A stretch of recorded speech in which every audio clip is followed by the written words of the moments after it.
Hello বন্ধুরা, মৌসুমীস ব্লগে আপনাদের স্বাগত জানাই। আজ করব আমি লাউ চিংড়ির ঘন্ট। তার জন্য আমি প্রথমে নিয়ে নিচ্ছি একটা লাউ আর নিয়েছি কিছু চিংড়ি।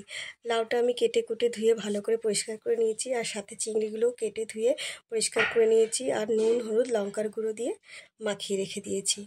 এবার আমি কড়াইটা গ্যাস ওভেনে বসিয়ে দিলাম। কড়াইটা যেই গরম হলো ওর মধ্যে আমি সাদা তেল দিলাম।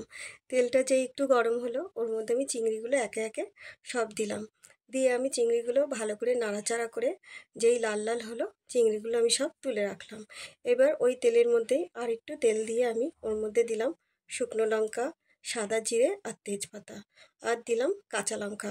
দিয়ে একটু নাড়াচাড়া করে আমি যতটা লাউ ছিল সব লাউগুলো ওর মধ্যে ঢেলে দিলাম।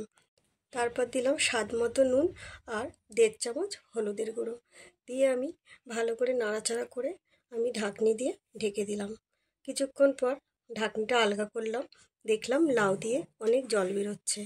আমি আবার নাড়াচাড়া করে আবার একটু ঢেকে রাখলাম।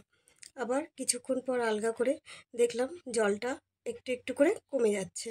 আমি এইবার আর ঢাকনি দিলাম না, আলগা করেই নাড়াচাড়া দিলাম। অনেকক্ষণ পর আবার নাড়াচাড়া দেওয়ার পর দেখলাম জলটা আর একটু টেনে গেছে। তখন ওর মধ্যে আমি চিংড়িগুলো সব ঢেলে দিলাম। ঢেলে দিয়ে নাড়াচাড়া করে ঢাকা দিয়ে রেখে দিলাম। আবার কিছুক্ষণ পর আলগা করে দেখলাম লাউ চিংড়ি আমার সমস্তটা ভালোভাবে মজে গেছে। তখন আমি ওর মধ্যে অল্প একটু বেসন দিলাম। বেসনটা দিলাম যেটুকু জল থাকবে সেটুকুও পুরো টেনে যাবে। তারপর দিলাম স্বাদ মতো চিনি আর ভাজা মশলা দিয়ে নাড়াচাড়া করে ঢাকা দিয়ে স্টিমটা বন্ধ করে দিলাম। এইভাবে আজকের রান্নাটা আমি শেষ করলাম।